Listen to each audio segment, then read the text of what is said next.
And their first game wali draw, but yesterday they thrashed Lesotho 4-0, and a lot of people, me being one of them, Kukashif coach, these players, what is this one doing here? But we saw Bajaber scored 2 goals. Arocho, tuanze na team kupiga their first draw and then jana wakapigana mabao manne. The team is doing well. I wonder why people are really castigating the coach. The first match, I'm sure he's trying to see the several players that have. Look at the fact that in the 2 matches, the only consistent name was the captain, Richard Odada, in midfield, Bajaber up front, and Ronnie Onyango in defense. Other than those 3 players, the rest was shuffled here and there. I think what the coach is trying to do is just trying to look at situations, various players in various situations and how they're going to react. The first match was a bit tight, but when it came to the second match, you could see the team had already picked some steam, and they had very beautiful passes. I loved what Bajaber did.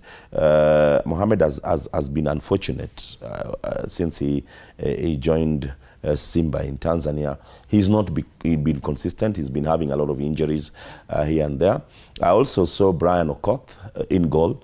Initially, the first match, we had Shikhalo as our goalkeeper, but the coach brought in Brian, and we saw some good work from Brian.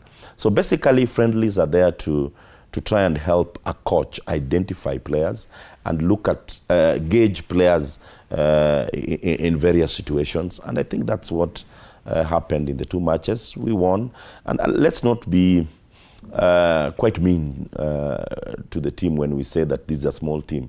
In football, I don't believe that they're small teams. These days, the margin is quite slim when you compare the top team in the world and perhaps the teams that are regarded to be small teams. So a win against Lesotho, for me, is positive. The last time we played against Lesotho, I think I was in Mesoru. We lost 1-0 away, and I think we picked a draw here in Kenya that eventually meant that the team was eliminated in the AFCON qualifiers. So winning against this team, for me, is positive, and let's pick the positives moving forward. Alan, do you agree with Arocho? I have to agree with Arocho because time and again you have been very critical about Harambee Stars. You know, I feel like in Kenya, since the CHAN tournament, we got this mentality that we have to expect more from our national team. However, it's a work in progress because remember, right now as we talk,